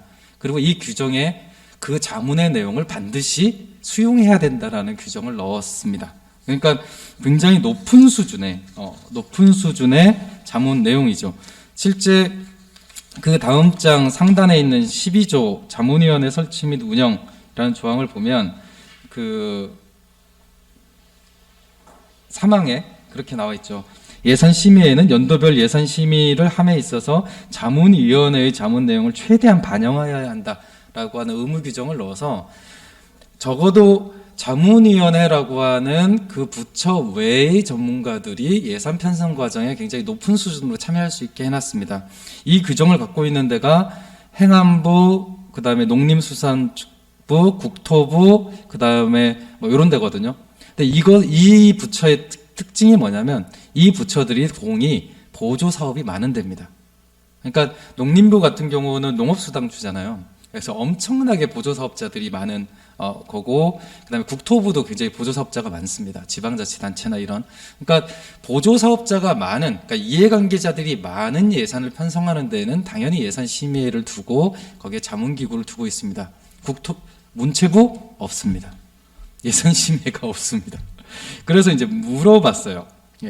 도대체 내년도 예산 수립할 때 문체부가 실제 의견 수렴 어떻게 했습니까? 라고 정보공개 청구를 해서 물어봤더니 두 건을 줬습니다. 4월 16일에 예산 편성 관련 예술계 콘텐츠 업계 간담회를 했다. 7월 8일에 문화예술 분야 예산 협의회를 진행했다. 라고 하는 이 두 건이 유일했는데 누가 참석했고 어디가 참석했는지를 공개되지 않습니다. 그러니까 잘 보면은요, 이 방식이 우리한테 낯설지가 않습니다. 그러니까 우리는 늘 행정이나 내지 이런 부분에 결합을 할 때 제도화된 방식의 거버넌스를 활용하는 데 익숙하지 않습니다. 대부분 다 비공식적인 방식으로 행정이나 내지 이런 것과 만나는 것이 훨씬 더 익숙한 거죠. 그래서 어떤 일이 생기냐면 서로 약속을 위반했다라고 밖에서 싸웁니다. 근데 누구도 증거가 찍고 있지 않아요. 회의록도 없어. 뭐 회의 결과 정리된 것도 없어. 늘 진실게임 공방으로 가는 거죠. 그때 간담회 때 이런 얘기가 나왔다, 저런 얘기가 나왔다. 그러니까 저는 약간은 반외부자로서 이 광경들을 지난 몇 년 동안 지켜보면서 아니 제도에서 싸우려면 제도를 만들거나 제도를 변경시키는 싸움을 해야 되는데 오히려 우리가 그 제도를 굉장히 형형화시키고 있는 것이 아니냐라는 고민을 했습니다.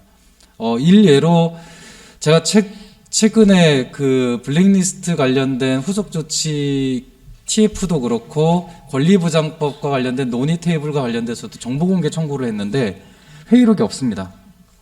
그래서 왜 없죠? 라고 했더니 임의기구여서 그걸 만들 의무가 없다라고 답이 왔습니다. 그러니까 이제 저는 왜 권리부장법 논의나 이런 것들이 제대로 안 되느냐, 그것을 규준할 수 있는 공적 시스템에 대해서 우리가 고민하지 않았기 때문이다라고 하는 것이 제가 이 예산을 보면서 느끼는 부분입니다. 여전히 많은 부분의 장르별 전문가들이나 내지는 선생들이 국회를 쫓아다니고 문체부를 쫓아다니고 사무관과 연락을 하고 해서 이 문제들을 해결하려고 여러 가지 애를 쓸 겁니다. 근데 저는 그게 지금 우리가 극복하고자 하는 블랙리스트가 가능했던 재정 구조를 현상 유지시키는 거 아니냐. 그러니까 오히려 블랙리스트의 가해자였던 문체부의 행정 관료들에게 우리가 계속 권한을 주고 있는 거 아니냐라고 하는 의심을 합니다. 그러니까 이것이 그렇지 않게 되려면 제도가 있어야 됩니다. 그 개인 사무관이 아니라 어떤 사무관이 오더라도 그 사람을 통제할 수 있는 제도와 규칙이 필요한 건데 우리는 제도나 규칙을 만들기 이전에 너무 다른 형태로 이 문제들을 접근해오고 해결해왔던 것이 아니냐라고 하는 거고, 저는 그게 이 문화재정을 다시 분석을 하면서 한 발짝도 달라진 게 없다. 오히려 더 나빠졌다라고 보는 측면입니다. 그래서 다시 강조를 드리지만 우리가 좀 더 고민해야 되는 것, 특히 재정 부분에 있어서 고민을 해야 되는 것은요, 악당과 영웅의 싸움이 아니다라고 하는 것입니다.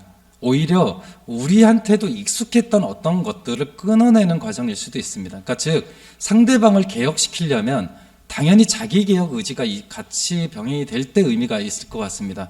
더군다나 보조금 사업 구조에 굉장히 익숙한, 그리고 보조금의 의존도가 굉장히 높은 한국의 문화예술 그 실태를 좀 고려를 했을 때 굉장히 어려운 선택이겠지만 적어도 이 재정 구조에서 좀 벗어나려면 어쨌든 자기개혁적 의지들을 좀 병행해서 저쪽 상대방을 바꾸려고 하는 시도가 있어야 되겠다라고 하는 것이 제가 드리고 싶은 이야기입니다. 이상입니다. 네, 감사합니다. 참 사실 문화재정에 대한 부분은 참 얘기하기 꺼려지는 부분이었습니다. 사실 예술생태 현장에서도 여기 발제 내용에도 나와 있지만 특수관계 당사자들이 워낙 많은 부분이라 얘기들이 쉽게 나오지 않는 부분이고 정말 근본적인 질문을 잘 하지 않는 부분이었던 것 같습니다. 근데 이게 단순하게 문화재정 따로 이렇게 치우칠 게 아니고 지금 현재 우리 겪고 있는 블랙리스트 사태와 굉장히 밀접하게 연관되어 있다. 굉장히 구조적인 문제이다. 이런 부분들 그동안 사실 놓치고 왔던 부분들도 많고요. 앞으로도 이후로 계속 이렇게 좀 더 긴밀하고 그리고 좀 더 치열하게 논의가 돼야 될 부분이 아닌가 싶습니다. 오늘 이렇게 5분의 발제를 마쳤는데요.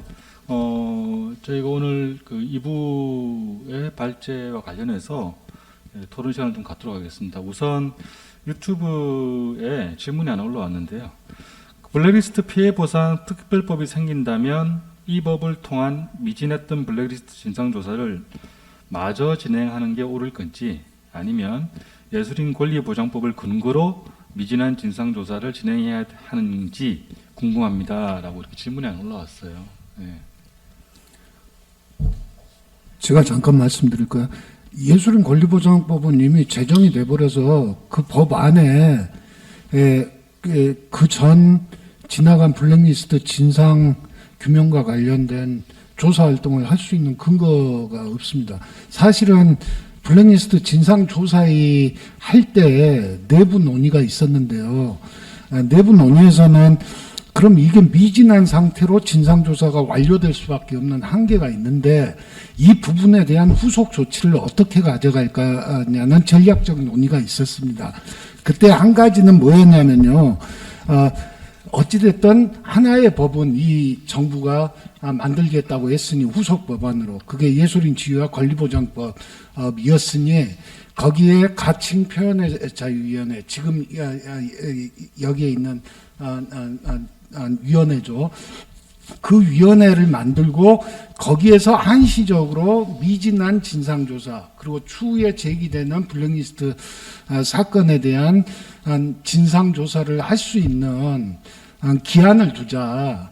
2년이고 3년이고 그러면 사실은 아까도 말씀 나왔듯이 그 전에 자기가 피해 입은지 몰라서 진상조사 요구 못했던 사람들 아니면 일기 진상조사위에서 권한의 미비, 조사관의 부족, 기간이 없음 등등으로 못했던 진상조사를 거기에서 해가도록 한시적으로라도 이렇게 좀 모아갈 수 있지 않겠냐. 그걸 대안으로 삼자는 전략적 논의가 있었습니다. 근데 그게 이제 저희도 좀 반성해야 되는 건데 예술인 지하 권리보장법 TF는 별도로 가버리고 진상조사의 내부 논의는 또 별도로 가고 그러면서 이게 잘 매칭을 못 시켰던 거예요. 그리고 나중에 보니까 이 진상조사 TF에서는 이것은 과거의 블랙리스트 진상조사는 지금 진상조사에도 있고 등등이 있으니 그것까지를 한시적 조치로 이 법 안에 넣는 건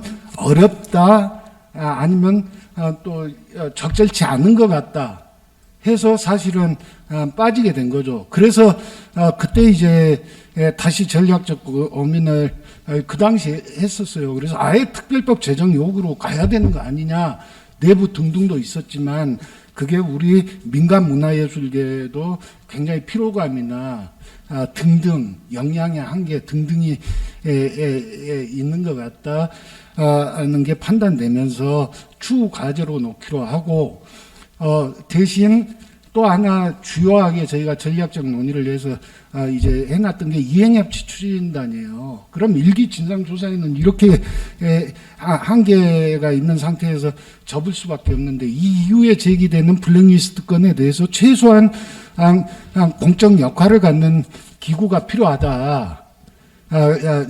그리고 후속 조치가 잘 이행되는지를 강제해나갈 구조가 필요하다.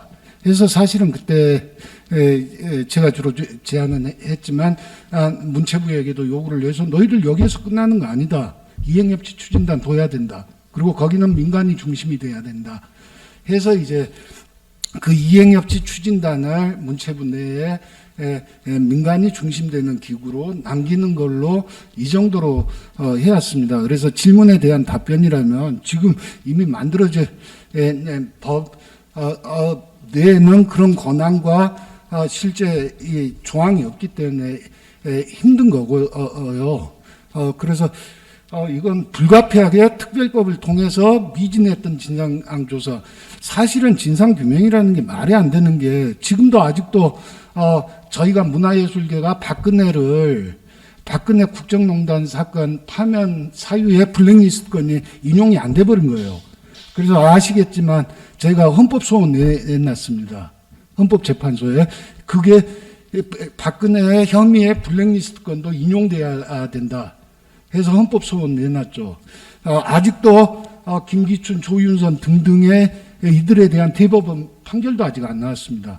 그럼 대한민국 검찰, 법원에서도 블랙리스트 사건은 아직 종결이 안 됐어요. 그 진상에 대해서 최소한 그 개인들에 대한 책임을 묻는 형식이었지만 그것도 종결이 안 돼 있는데 어떻게 블랙리스트 진상 규명이 이루어졌다고 할 수 있으며 아까 말씀드렸듯이 국정원, 당시 청와대 다 조사 못했고요. 일기 진상조사위에서도 아래로부터 조사를 해나가다 보니 고위 관료들은 오히려 조사할 시간이 없어버렸어요. 주무관, 그 다음에 사무관, 과장, 아래부터 캐 나가야 된다. 이게 어쩌다 보니 진상조사의 방법론이었습니다. 그러다 보니 나중에는 한 과장선들, 실무 과장선들 조사하다가 중단될 수밖에 없는 거예요. 위에 실국장, 오히려 더 분명한 이런 사람들에 대해서는 하지도 못했습니다.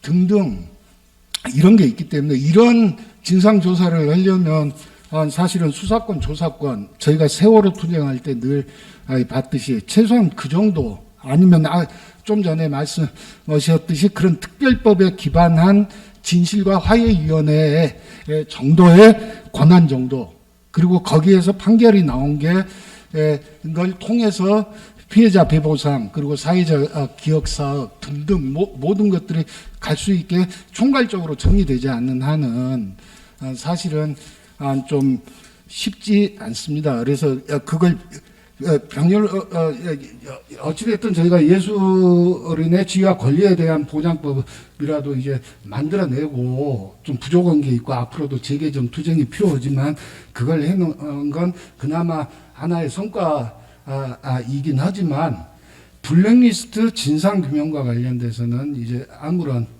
이 추후적인 대안을 못 가지고 있다는 것입니다. 그래서 특별법이 불가피하게 필요한 거다. 아시듯이 세월호 같은 경우 일기 진상조사위가 특조위까지가 꾸려졌죠. 근 2년간 조사했지만 다 진실규명에 이르지 못했다. 아니 다시 또 재개하는 거예요. 그래서 선체조사위가 다시 떴습니다. 그래서 또 한 2년 조사했죠. 그래도 진실규명에 투명하게 이루지 못했다. 하니까 다시 이제 3기 형식의 지금 또 진상조사위가 떠서 되고 있잖아요. 좀 전에 하주희 변호사님 말씀하셨던 진실과의위원회 과거 민주화운동 등등 국가폭력에 대한 조사하는 거 김대중 정부에서 처음 만들어졌었던 거 그럽니다. 그래서 몇 년 활동했어요.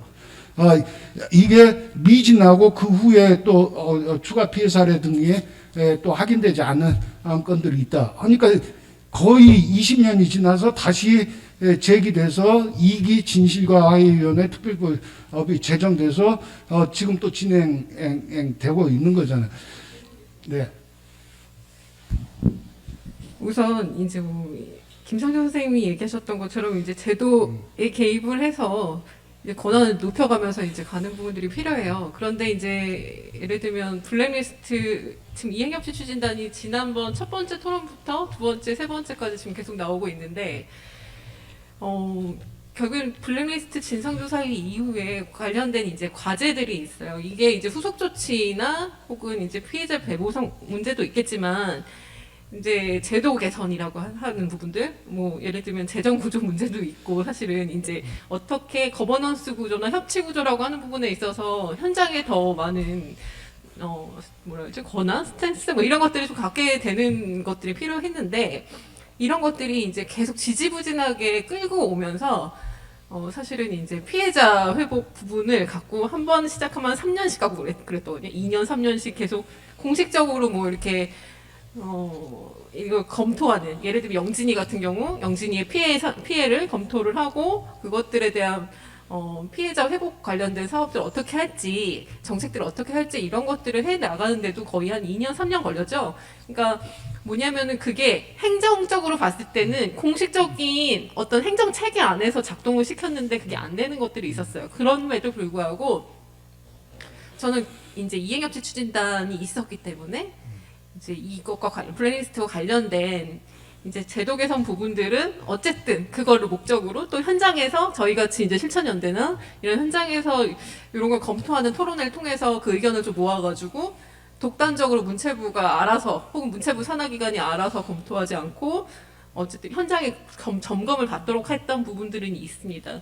그런데 이제 예술인 권리 보장법이 제정이 되면 이행협치 추진단은 해체가 되고 이제 거기에 관련된 업무인 거죠. 저희가 해왔던 활동들을 다 예술인 권리보장위원회에 위임하게 돼 있어요. 그런 것들이 이제 서로 간의 약속으로 이제 되어 있기 때문에 이게 쟁점이 발생되는 거예요. 뭐냐면 이제 권리보장위원회가 생기면은 그게 아마 내년에 10월 정도에 생길 거고 9월 25일 날 시행령이 시작이 됩니다.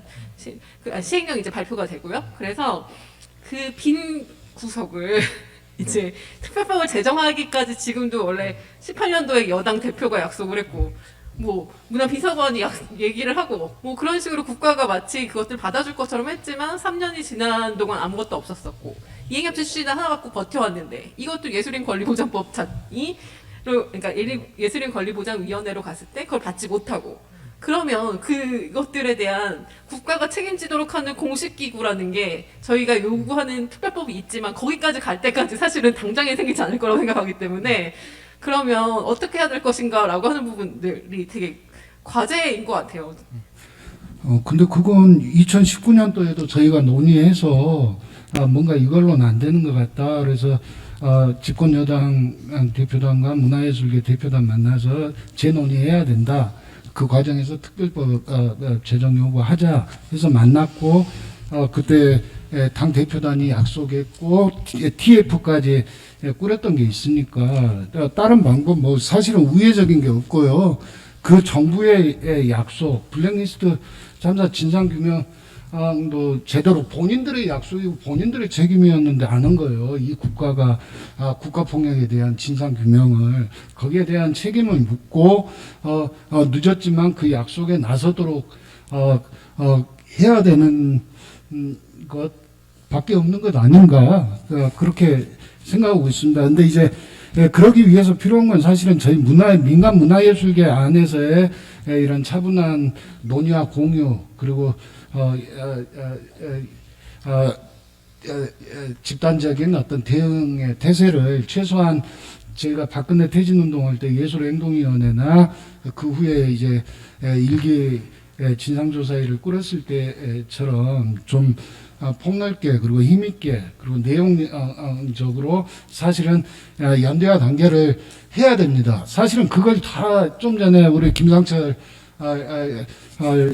연구위원께서 이제 재정을 축으로 해서 얘기했지만 다 각계 분산이에요. 각 장르별로 어떤 뭐로든 재정 하나 가지고 그러면 이제 약자가 돼 있다 보니까 맨날 문체부 관료들 쫓아다니면서 뭐 사업 하나 가지고 뭐 일해야 되는 걸로 하는데 그걸 문체부는 잘 알기 때문에 그걸로 다 민간 예술 계획 어떤 연대와 단결 그리고 내용적인 어떤 자기 준비를 해나가는 거 이런 걸 다 깨는 거예요, 사실은. 근데 알게 모르게 이제 저희도 그게 약화가 돼 있는 거죠. 그러니 이런 상황에서는 사실은 뭐 재정이나 정책에 대한 개입 그리고 참여 아니면 뭐 블랙리스트 진상 규명과 관계된 역사적인 과제에 대한 어떤 대응 이런 것들을 힘있게 해나가지 못합니다. 그래서 좀 안타깝지만 이 정부가 촛불 정부라고 했던 문재인 정부가 알아서 문화 정책, 문화 재정 등등에서 진보적이고 민주적인 어떤 과정과 구조, 제도를 만들어주고 블랙리스트 진상 규명과 대해서 투명하고 철저하게 해주고 그 후속 조치 당연히 따라야 되는 책임자 처벌 규명 그리고 피해자 배보상 역사적 사회적 기억사업 이런 식으로 나가줬다면 안 그래도 되겠죠. 근데 안타깝지만 지난 몇 년 동안 그런 의지가 없다는 것이 오히려 확인됐기 때문에 안타깝지만 다시 민간의 건강한 문화예술계들이 단합하고 내용적 어떤 이걸 해서 다시 주체적으로 그런 것들을 요구하고 바로 잡아 나가는 수밖에 없습니다. 제일 어려운 건 사실은 오히려 저희 그런 우리 민간 문화예술계 안에 연대와 단결 그리고 내용적인 어떤 그런 집단과 대응을 꾸려 나가는 것 이거의 취약함이에요. 근데 그게 계속 저희 뒤를 무는 거죠. 근데 저희가 그렇게 좀 그런 정부와 국가의 잘못에 대항하는 저희 민간 문화예술계의 어떤 실력과 내용이 좀 부족하다고 해서 꼭 이루어야 되는 어떤 과제나 이건 사실은 문화예술인들만의 문제가 아니거든요. 블랙리스트 건은 진짜 헌정질서 유린의 사회적 사건이고 사회적 역사적 이 진실을 바로잡는 문제거든요. 이런 과제를 저희가 외면하거나 그럴 수는 없는 것 아닌가 그런 생각을 합니다.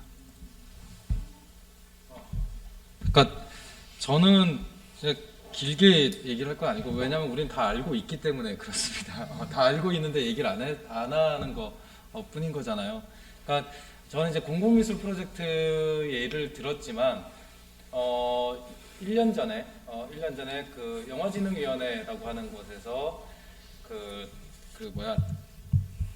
뭐라고 그러죠? 감사를 선임하는 그 감사 추천위원회로 이제 그 노동조합 추천을 받아서 갔었어요. 이런저런 얘기를 막 하는데 상임감사가 아니라는 거예요. 깜짝 놀랐어요. 기금 규모가 3천억이 넘는데 상임감사가 아니에요? 그랬더니 우리 영화인들은 다 알아서 잘하기 때문에 구태여 뭐 영화 쪽 잘 아는 감사가 필요 없다는 등 얘기를 공적인 회의에서 막 하는 거예요. 그게 문재인 정부에서 만들어진 영진이의 위원들이었던 거죠. 그러니까 저는 그 광경 자체가 굉장히 상징적이라고 생각을 했습니다. 그러니까 결국 이명박 박근혜 시기에 블랙리스트를 작동시켰던 것이 너무 노골적이고 조금 촌스러워서 그렇지 사실은 지금 문재인 정부 내에서의 소위 이 문화예술의 기득권 구조 역시 똑같지 않냐라고 하는 질문인 거고 가급적이면 타 장르에 대해서 얘기하지 않으려고 하는 어떤 경향성 공공미술 프로젝트 관련돼 갖고 타 장르에서 얘기 안 하잖아요. 왜 거기는 700억 주는데 우리는 가만히 있어 이런 얘기 안 하잖아요. 그러니까 이런 것들을 이렇게 보면 저는 이게 뭐지? 이 양해되는 구조라고 하는 게 도대체 뭐지? 라는 생각이 드는 거죠. 그래서 그냥 직접적으로 제안을 해보고 싶은 건 그겁니다. 관료들이 못했고 관료들이 실수를 하고 실패를 하고 하기 싫어서 소극적으로 했던 것은 오늘 까지 많이 얘기가 됐으니까 그러면 블랙리스트 이후에 우리 판은 얼만큼 바뀌었는가라고 하는 것에 대한 자기 진단과 관련된 자리가 반드시 있어야 한다. 그리고 그 내용은 우리가 신뢰가 높으면 높을수록 좀 더 구체적으로 해보자. 제가 여기서 송경동 시인을 막 욕한다고 해서 알고 봤더니 저 녀석이 나를 되게 미워했어 이럴 거 아니잖아요. 당장은 빈정이 상하더라도 사실은 그때 블랙리스트 진상조사위원회가 뭘 했습니까? 왜 그 정도밖에 못했습니까? 라는 얘기가 나와줘야 되는 거거든요. 근데 관계가 있기 때문에 그래도 최선을 다했지만 아쉬웠습니다. 이렇게 다 끝나고 있는 거잖아요. 그러니까 이런 부분들에 대해서 좀 우리 안에서 그 이야기들을 좀 촉발시켜서 가급적 서로 얘기하지 않는 분위기부터 좀 깨보자. 저는 이거를 진짜 제안을 하고 싶었어요. 근데 미안해서 얘기를 못 하는 겁니다. 너무 빡세게 싸우는 거를 다 알고 있기 때문에 서로 거기에 대해서 얘기를 못 하는 거죠. 다소 질문도 있고 문제가 있다고 생각을 해도 그렇지. 그래도 열심히 했으니까 어쩔 수 없지. 근데 일단 여기를 한번 넘어보는 게 어떨까라는 제안을 정말 진지하게 드리고 싶습니다. 네.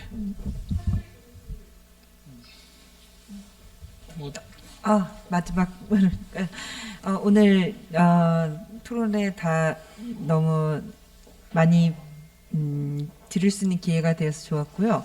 향후에 이제 무엇을 할지와 관련해서도 뭐 말씀하신 것처럼 서로 힘을 보태어서 좀 토론을 통해 정해진 방향으로 좀 함께 나갈 수 있으면 좋겠습니다. 이상입니다.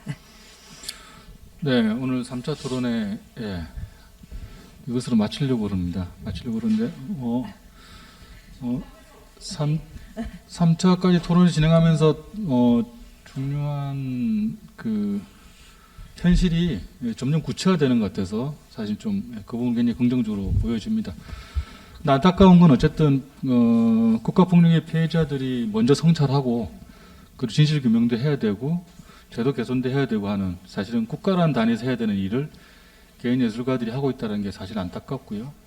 그럼에도 불구하고 어쨌든 계속해서 어쨌든 이 부분들은 더 치밀하게 논의해 나가고 내부 성찰도 더하게 하고 해서 계속 어쨌든 풀어 나가야 될 사회적 참사인 것 같습니다.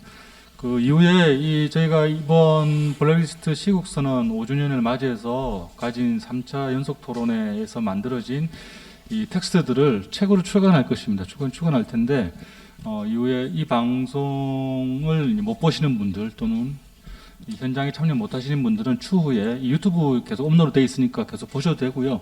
그리고 저희가 좀 더 정제된 텍스트로 책 출간이 되면 그 부분을 보면 아마 블랙리스트 진상조사 100서 이후에 다시 블랙리스트에 대한 사태에 대한 재정리한 기록물로 남아있는 또 다른 기록물이 되지 않을까 해서 굉장히 중요한 의미가 있는 것 같습니다. 이 기록물을 토대로 해서 이후에 우리 사회가 같이 풀어야 될 숙제들을 좀 같이 진지하게 풀어나갔으면 하는 마음으로 발언을 마치면서 오늘 3차 토론회 여기서 마치겠습니다. 모두 고생하셨습니다. 고맙습니다.